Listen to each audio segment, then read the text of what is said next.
Is it worth it?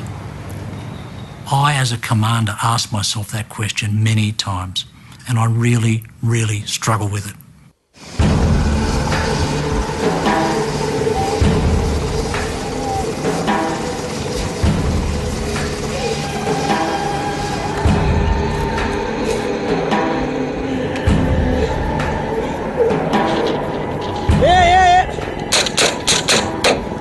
We've got one pinned in this fucking room. Go in outside. Australian troops putting their lives on the line in Afghanistan. Yeah, someone go down low, go in. Just as they do each and every day. Fighting a bloody and expensive war our government rarely wants us to witness. Back! Move! Go! No, that wasn't it. That was. The number of coalition soldiers killed here will soon exceed the near 3,000 civilians who died in the September 11 attacks. 32 of them have been Australians. 5 objectives have been repeatedly stated as the reasons for Australia's war in Afghanistan.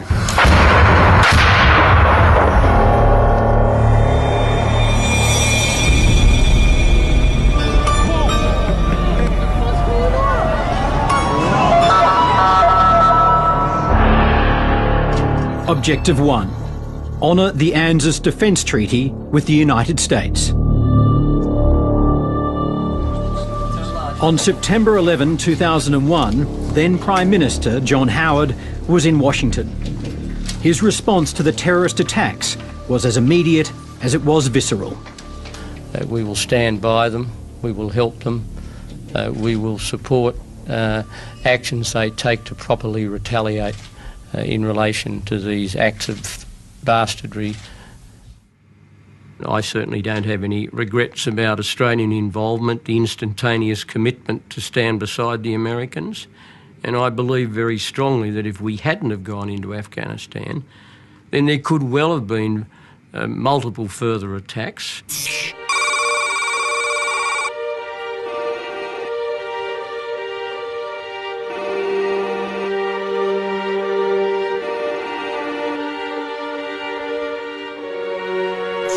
I was making it very plain that we would stand beside the Americans because given what had happened to them, it was a time for 100% allies, not 70 or 80% allies.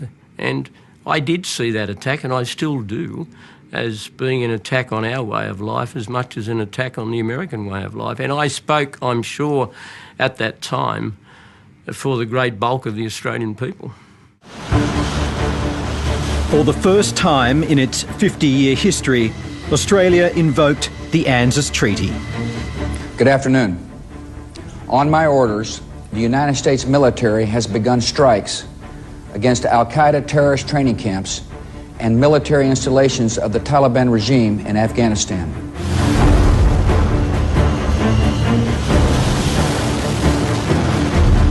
Australia, Germany, and France have pledged forces as the operation unfolds.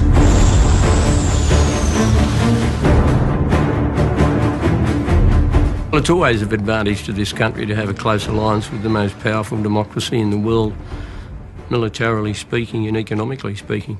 I think that's self-evident to the Australian people, and there was a time in history when the strength of that alliance was important to Australia's survival, namely in World War II. At its heart, it's about supporting an alliance with the United States. That's what got us into this when the ANZUS Treaty was invoked.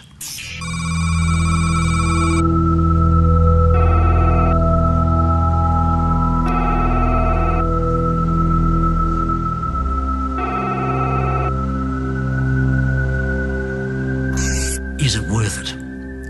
I, as a commander, ask myself that question many times, and I really, really struggle with it. The only way I can see through this so that I can sleep at night is to differentiate, to say it's not worth it for the lives that you lose. You could never look at any soldier, sailor or airman and say your life's forfeit for some political purpose. That's just unacceptable. But at the highest level of strategy and in the dirty, ugly world of international relationships, where it's you scratch my back, I'll scratch yours, that those lives become less important. And taking that longer-term view, that hard-nosed, realpolitik view that politicians do and must, it's worth it, but not at the human level.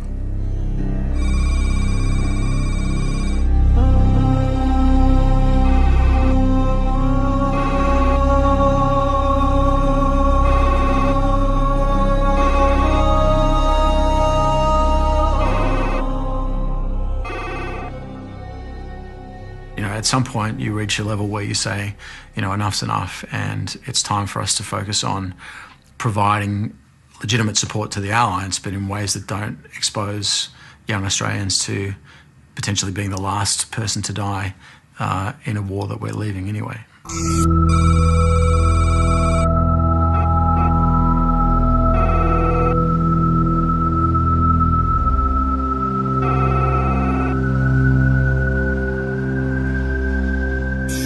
I think it's absolutely clear that Australia has done everything and more that was expected of it. So in terms of supporting and honouring the ANZUS alliance, I think we can be very clear that we've achieved that objective.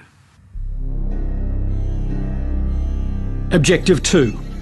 Deny Al-Qaeda a safe haven in Afghanistan.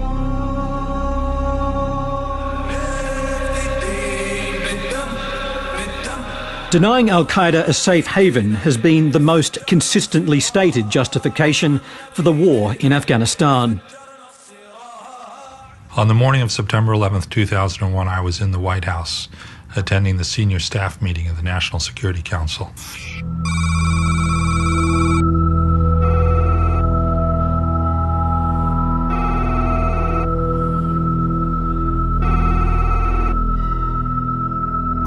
Within minutes, we knew this was Al-Qaeda, and we knew we would have to do something about Afghanistan, but there was literally no war plan for going into Afghanistan. What we had was a CIA plan to send in a small number of CIA operatives with several $7 million in walking around money to try to bribe Taliban commanders over to our side, and a concept of operations. We would provide air power, and the Northern Alliance would provide the manpower on the ground to topple the Taliban. It turned out to be a very simple plan, and one that worked remarkably quickly, perhaps almost too easily for what came afterwards.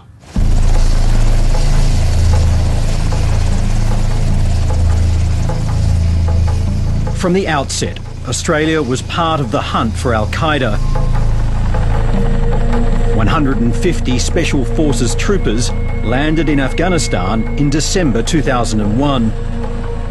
It's estimated there were about 5,000 Al-Qaeda fighters in the country at the time. But even before that job was done, the United States was distracted by Iraq.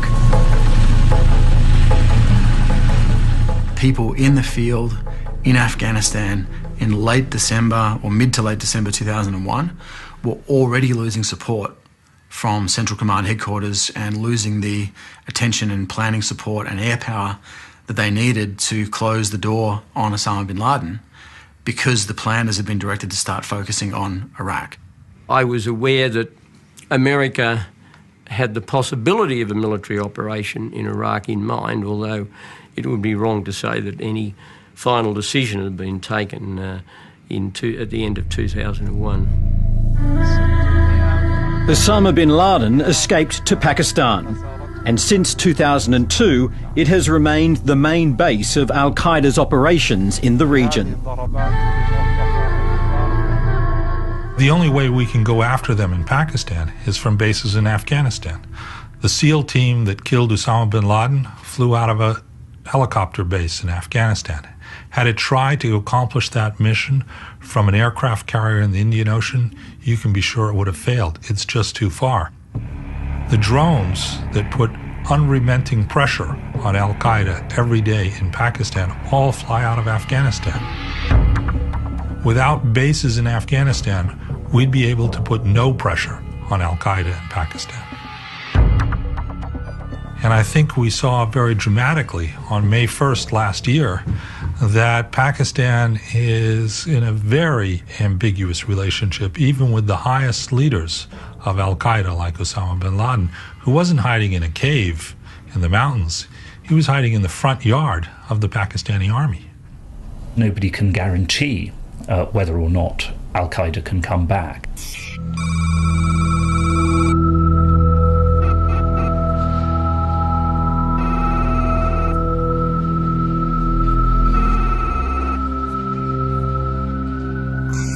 What is in all circumstances going to be a very weak Afghan state will not be able to prevent some Al-Qaeda people coming there, basing themselves there, travelling through.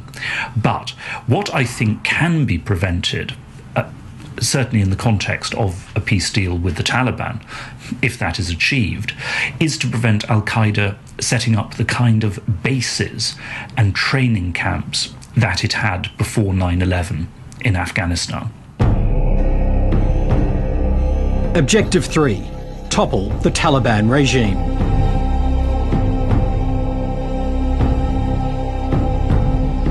Before the September 11 attacks, Afghanistan under Taliban rule was already a pariah state.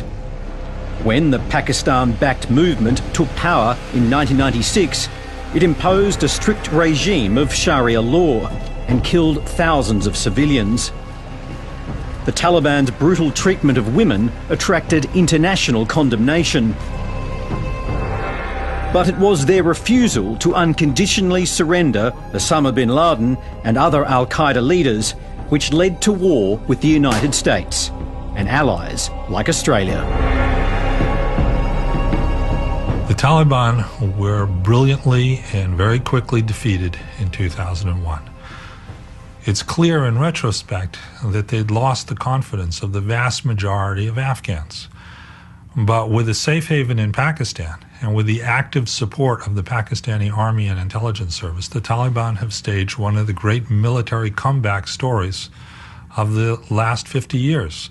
They came back again in 2003, and with support, they increased their activity in 2005. So there was a real time window there of 2 years at least, where it would have been quite possible to craft a new structure that worked and was based on a genuine reconciliation. But it didn't happen.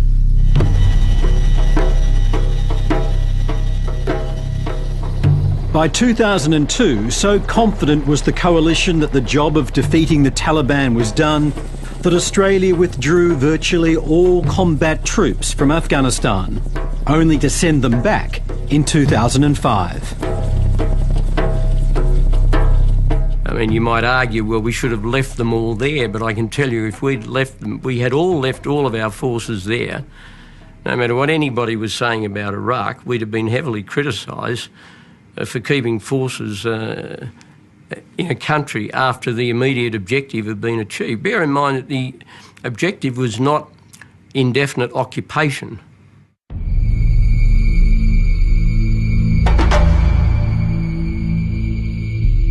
A resurgent Taliban reached the peak of its success in 2009, when it threatened 80% of Afghanistan. In April of that year, Kevin Rudd announced a 40% increase in Australian troops, bringing the total number on the ground to 1,550, more than 10 times Australia's original commitment in 2001. We can only do, in my view, what we've been asked to do. And from a military commander, when I was there, all I could ask of my soldiers was to do the mission that we've been assigned. Train the Afghan forces in Uruzgan province to the best of our ability. And that's all we can do. We can't solve Afghanistan. Australia can't solve Afghanistan. In America, President Obama bowed to pressure from his Afghanistan generals and agreed to a troop surge of 30,000. These additional American and international troops will allow us to accelerate handing over responsibility to Afghan forces and allow us to begin the transfer of our forces out of Afghanistan. Debate still rages over how effective Obama's Afghanistan surge has been. The Taliban have adopted more of an urban assassination and bombing tactic because they can't operate so freely in the countryside, and as a consequence, there's an improvement in security and stability in the countryside. That said, in the same time frame, the insurgency has gotten worse in the east and has spread to the north and the west. So this is a side effect of not having enough troops to do the job across the country simultaneously. We had to press in one area, and we certainly have reduced Taliban activity there, but they've sort of spread around and moved to other areas as we've done that. At some point, this will fall apart, and if we don't change anything, my assessment is that this will end in a strategic defeat for the United States and the entire coalition. And at some point, that cannot be hidden by positive words.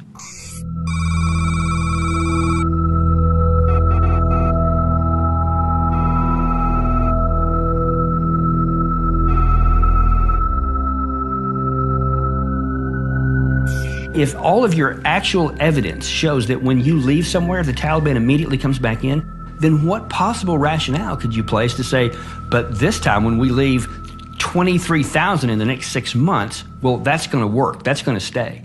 Or and then, the remainder of the 68,000 by the end of 2014, ostensibly, and all the rest of the NATO forces. Upon what do you have to base that that's going to succeed and they're going to stand when they haven't everywhere else? Where are we still there? The problem was that the United States then went on, after 2001, to develop this idea of essentially eliminating the Taliban altogether, excluding the Taliban from Afghanistan. As has become very apparent, that cannot be done. Objective 4. Help the Afghan people through development, education and democracy.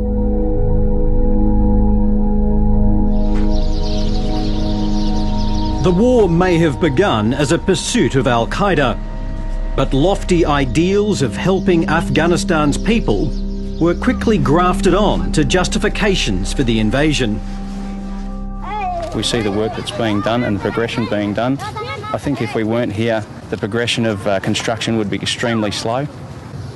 They would still carry on with their lives, but we're giving them a step up, I believe. So it took 7 weeks to kick the remaining Al-Qaeda guys out of Afghanistan. Then at the Bonn conference in late 2001 and early 2002, there was a very maximalist set of nation-building objectives kind of tacked onto that military objective. And I think over time, people have realised that that was just far too ambitious a set of ideas for the resources that we allocated to it. It's been estimated that of the $62 billion in aid pledged by international donors since Bonn in 2001, only 5% reached local Afghans. Incredible sums have gone to Western officials and aid workers in Kabul. Even bigger sums have gone to contractors with enormous profits, enormous overheads, enormous payments for security. Huge payments have been made to consultants, many of whom have hardly actually done any work in Afghanistan. And then, of course, when money is given to the Afghan authorities, so much of it has been stolen and disappeared in the form of corruption. Do you know Afghans call international assistance aeroplane aid? I don't know if you've ever heard that term. They say it flies from the west, touches down in Afghanistan and flies right back to the west. I think it's very true that a lot of the money that's been allocated has been wasted or has actually had a negative effect because it's created money that's either gone to the enemy or gone to corrupt warlords or corrupt officials who've then used it to oppress or abuse the ordinary population, and it's created instability. The opportunities now available to women and girls have certainly improved, particularly in major cities like Kabul.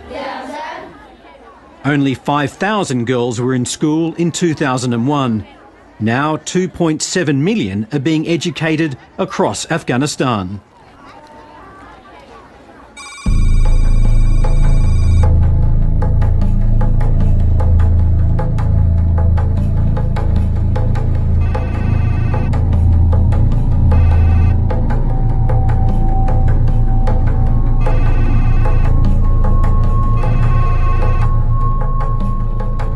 Quantitatively, there are much more schools. There's probably from less than 30, now 205. There's madrasas, but most of the gains are for boys.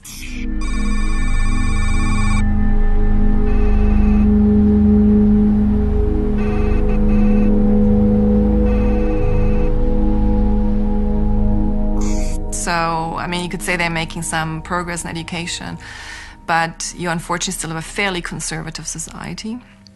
And so why things for women have changed, there's a big, big difference between urban and rural centers. Some infrastructure in Afghanistan, like new roads, might be irreversible. But progress in areas such as women's rights and democracy may not survive the departure of most international forces in 2014. There's no doubt that there have been some things succeeded. We've built who knows how many schools. Women have capability. I mean, they're serving in parliament. They have rights here and there. There's roads built. There has been some infrastructure done, and beyond question, there are some areas, especially in the southern part of the country, where it's more secure now than it was. No question about that. Those are all true statements, but they also almost none of them matter.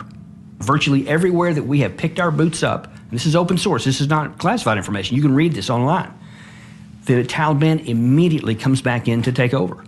It's not like we've failed to achieve this worthy objective of democracy. We actually sold the Afghans down the river in a sense, because we've put in place this very centralised, very controlling government that has no plans to listen to what they want. And I think that's a really significant problem in Afghanistan. It's not like a minor issue that we got to fix. It's the heart of the problem. I mean, I want to see democracy everywhere, but I'm not starry-eyed enough to think you're going to have it flourishing in Afghanistan in 10 years' time. We were never into that. We were always into retaliating and denying the capacity for Al-Qaeda to come again, and we were successful in that, very successful. But the ongoing conflict has meant that very far from being helped, a growing number of ordinary Afghans are paying the ultimate price. Last year, the number of civilian deaths went up for the 5th year in a row. More Afghan civilians were killed last year alone than the number of people who lost their lives in 2001's September 11 attacks. The UN estimates the Taliban were responsible for 77% of those deaths. The population is the soft target for the Taliban, and throughout history, insurgents have always preferred to target members of their own community that collaborate with the outsider rather than target the outsider directly. And that's still the pattern in Afghanistan. It doesn't matter to the Afghan people whether they kill them or the Taliban kills them or whether our accidents kill them. We brag about, it's only 23% is the coalition and 77% is the Taliban. They don't care. And you can read open source material from the local media that they confirm this. It doesn't matter to them who does the killing. It matters to them that we can't stop it. I mean, for them consistently to say, yes, we honorable can leave in 2014 and we're not leaving behind a mess, you have to say, yes, we're on track. Yes, we're making progress. Yes, things are getting better. And sometimes you think they're taking crazy pills, or you kind of want to smoke what they're smoking, But sometimes I would like to get a general and sit to him and say, do you really believe that? Or is it something you have to say because you have now those years left and you want to get you guys out? Objective 5. Train Afghanistan's army and police to secure their country.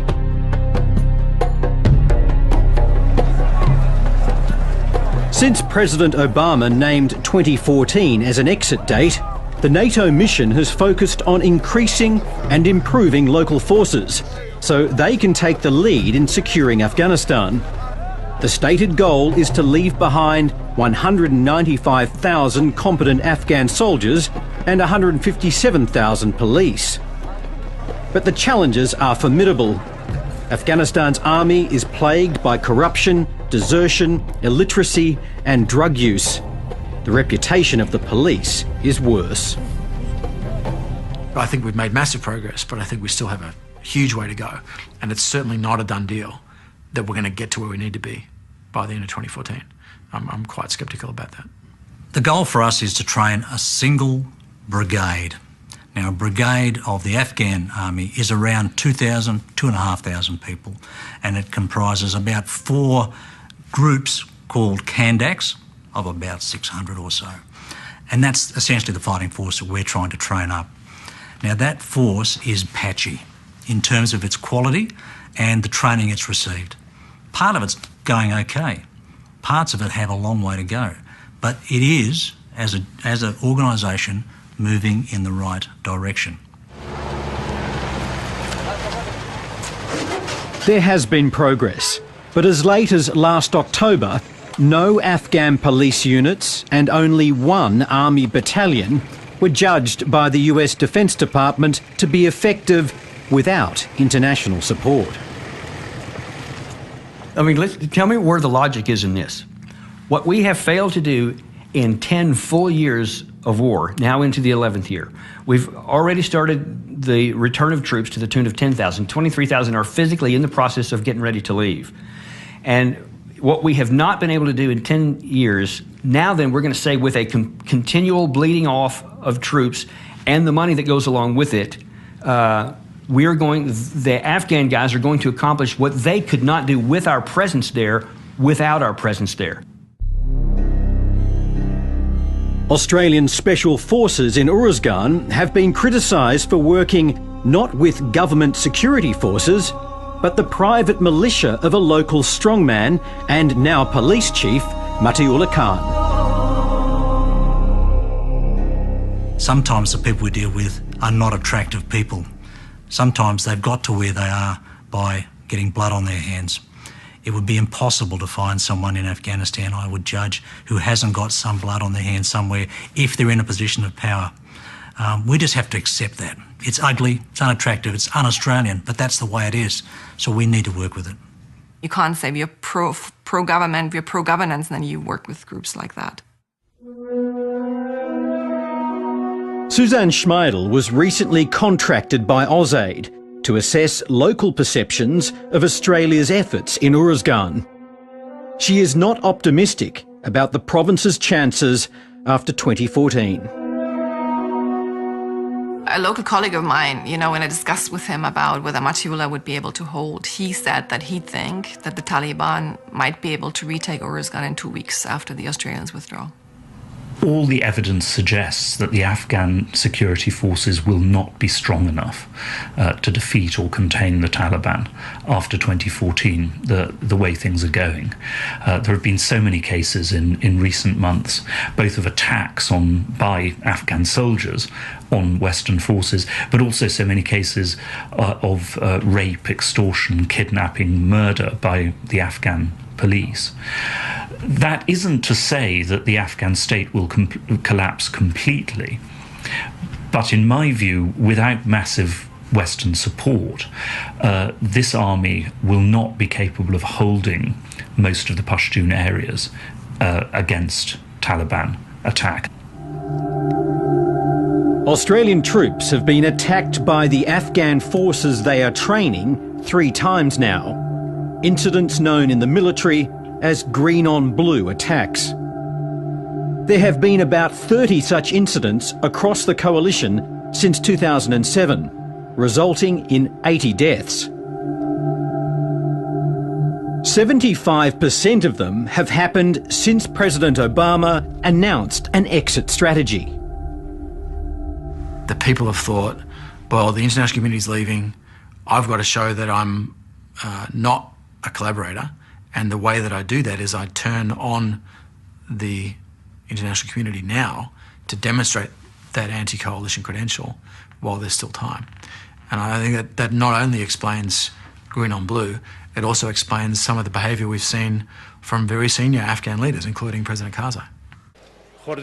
Hamid Karzai, who is due to step down as president in 2014, has repeatedly flagged his interest in talks with the Taliban he now calls his brothers.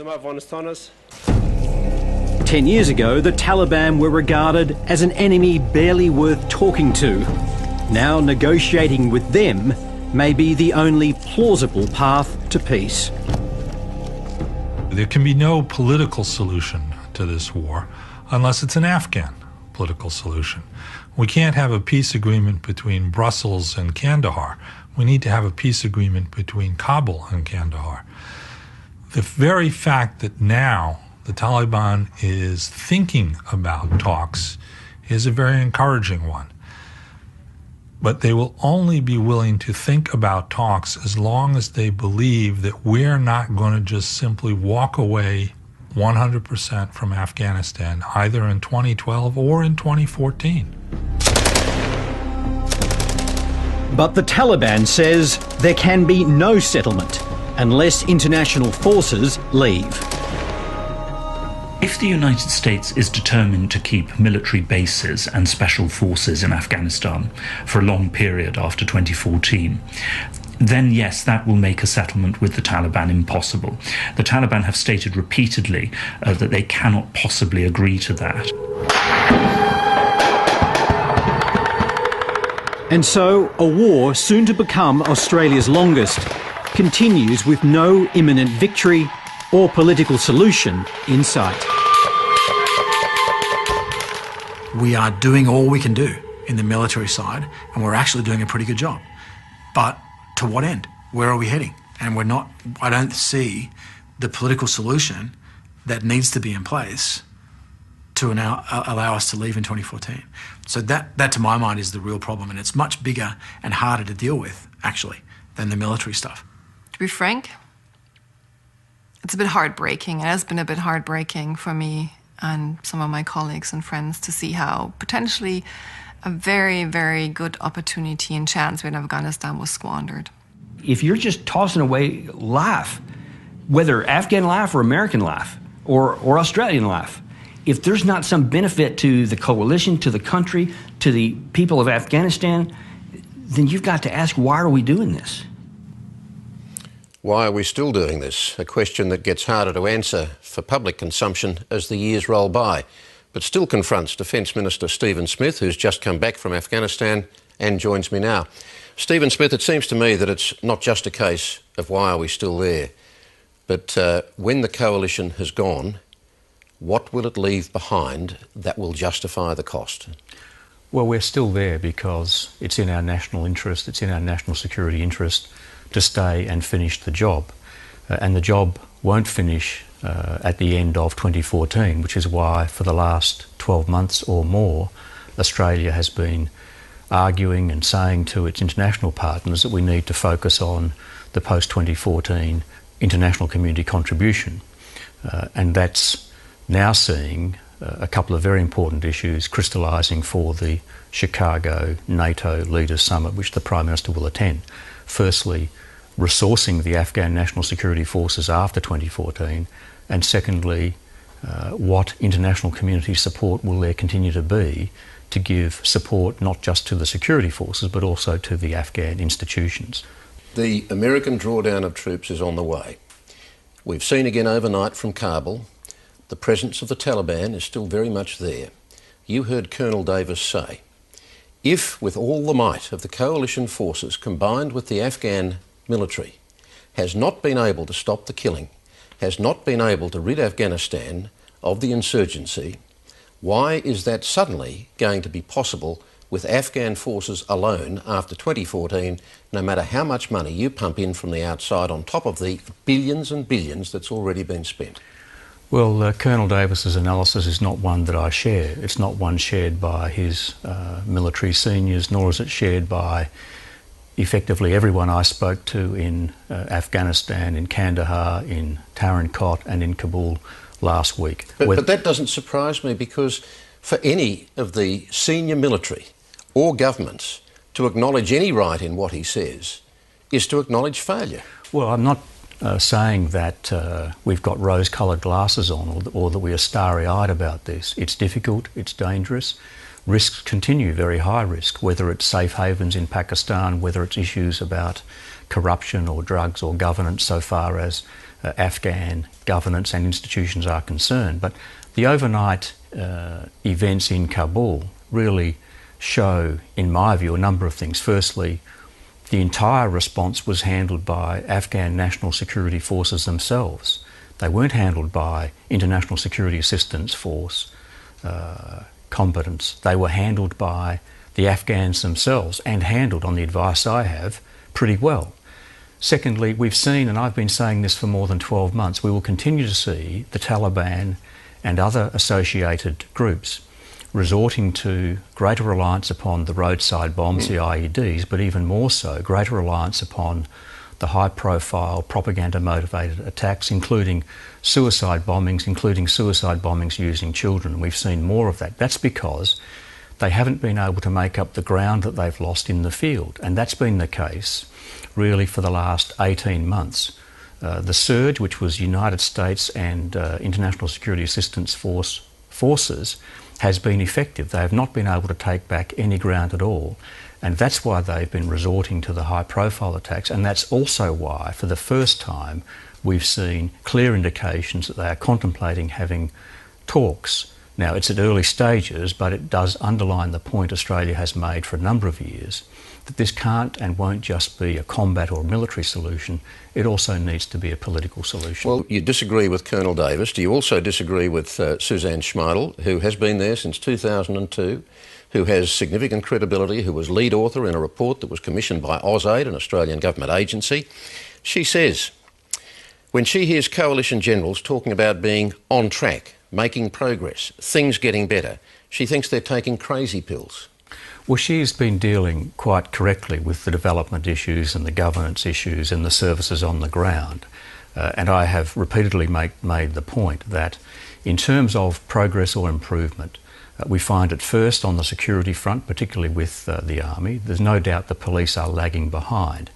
But where we find Afghanistan at its worst, the delivery of services and the provision of basic facilities to their people. And when I met with the Governor and the Deputy Governor of Oruzgan Province, the Police Chief, the Director of the National Directorate of Security, and the Army Commander of the 4th Brigade, to a man, they all said the most important thing now are not security issues, the most important things now are developing and providing the services. And whilst we have made... But this is a ticking time bomb. A deadline has been created.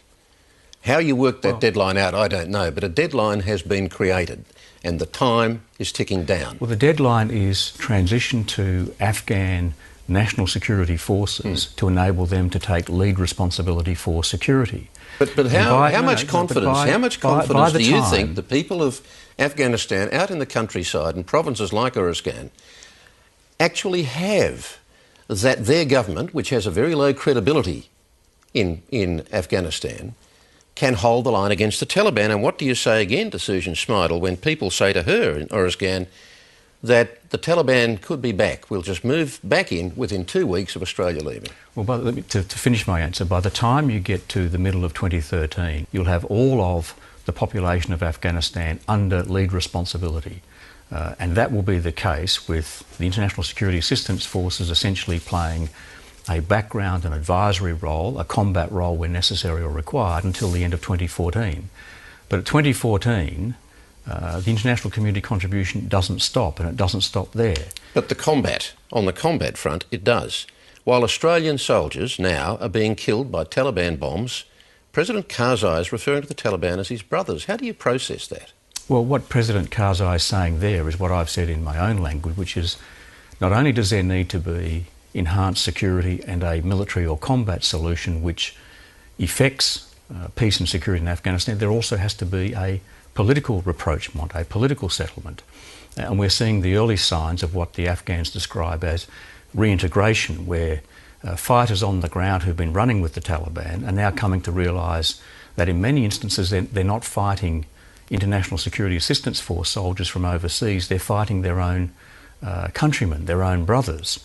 And they works both ways in a civil war. And they are laying down their arms. Now, the legitimate point which development assistance officers make is that we are coming off a very low base so far as the provision of services is concerned. It's also the case that the further away you are from the population centres, the more difficult it is to control security and the more difficult it is to provide services on the ground, whether you're a development assistance partner like Australia or whether you are a provincial or a central government. But at the same time, you want a local political solution. You're also saying that the international presence is not going away.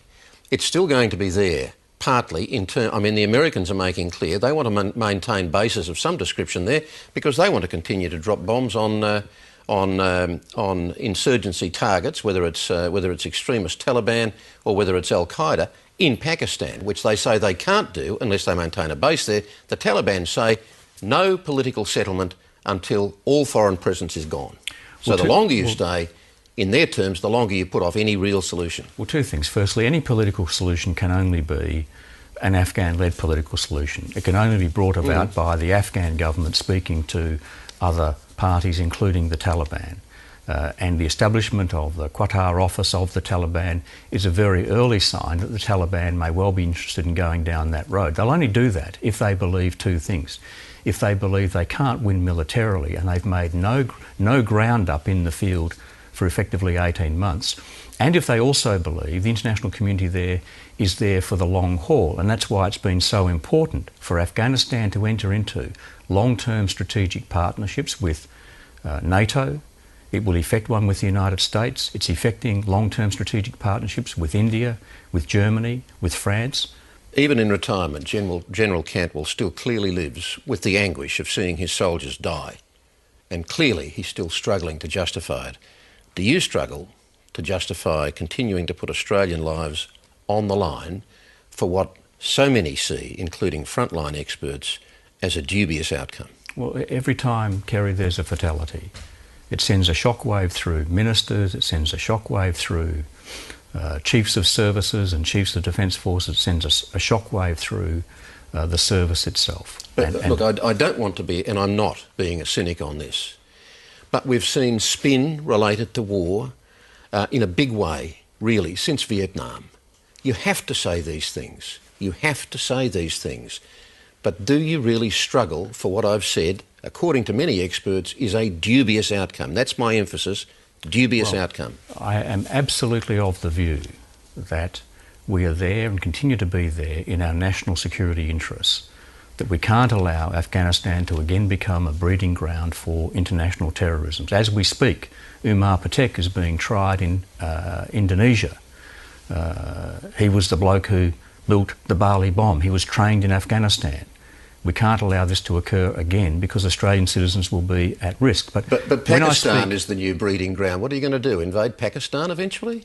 Well, Pakistan is one of the very significant issues and problems that we have. You can do one of two things with Pakistan. You can continue to engage, as we do strongly, as the United States continues to do, despite while dropping bombs from drones, or ignore it. Pakistan is a significant and complex nation, and it can't be ignored, and we engage with Pakistan as effectively as we can. But, Kerry, when I speak to my defence ministerial colleagues, they suffer the same array and range of emotions that I do in the face of fatalities. When I ring my US counterpart, my New Zealand counterpart, my UK counterpart, in the face of fatalities on their side, they all suffer the same emotions. But in the end, governments make decisions to protect and defend the national security interests of their nation. And we very strongly believe that when we went in there, it was the right thing to do. We continue to believe that, not just because we're there with the United States, we are there under a United Nations mandate, as we've been for a decade, with 50 other countries serving the international community's national security interests. And that's why it's the right thing to do, and that's why the 32 families who grieve on a daily basis are not doing that grieving in vain. Stephen Smith, thanks for talking with us. Thanks, Kerry. Thanks very much. Combat score, go on ahead, count down. Yep. 32 of them have been Australians. 5 objectives have been repeatedly stated as the reasons for Australia's war in Afghanistan.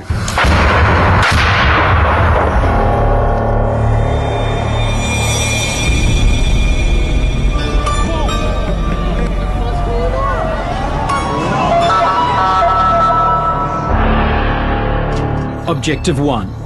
Honour the ANZUS Defence Treaty with the United States. On September 11, 2001, then Prime Minister John Howard was in Washington. His response to the terrorist attacks was as immediate as it was visceral. We will stand by them, we will help them, we will support actions they take to properly retaliate in relation to these acts of bastardry. I certainly don't have any regrets about Australian involvement many times, and I really, really struggle with it. The only way I can see through this so that I can sleep at night is to differentiate, to say it's not worth it for the lives that you lose.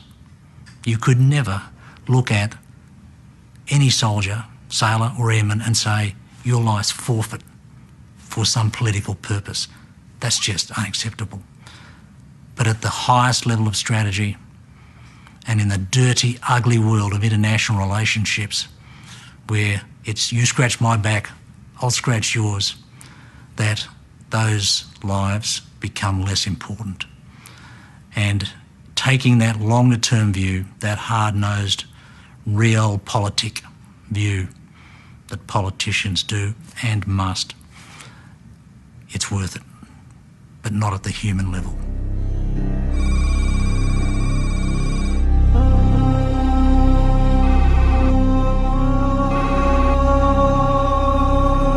Al-Qaeda terrorist training camps and military installations of the Taliban regime in Afghanistan.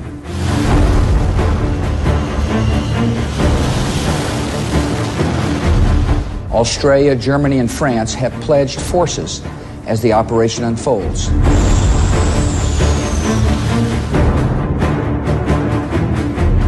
Well, it's always of advantage to this country to have a close alliance with the most powerful democracy in the world, militarily speaking and economically speaking. I think that's self-evident to the Australian people, and there was a time in history when the strength of that alliance was important to Australia's survival, namely in World War II. At its heart, it's about supporting an alliance with the United States. That's what got us into this when the ANZUS Treaty was invoked.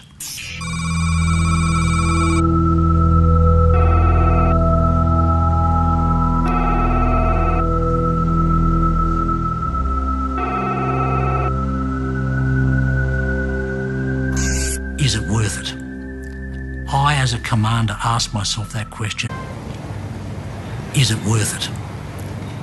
I, as a commander, ask myself that question many times, and I really, really struggle with it.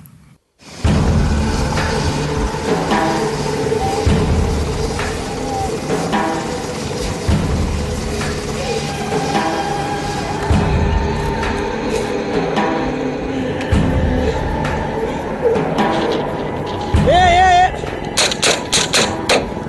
We've got one pinned in this fucking room. Go in that side. Australian troops putting their lives on the line in Afghanistan. Yeah, someone go down low, go in. Just as they do each and every day. Fighting a bloody and expensive war our government rarely wants us to witness. Back! Move! Go! No, that wasn't it. That was. The number of coalition soldiers killed here will soon exceed the near 3,000 civilians who died in the September 11 attacks. Australia's commitment to stand beside the Americans, and I believe very strongly that if we hadn't have gone into Afghanistan, then there could well have been multiple further attacks.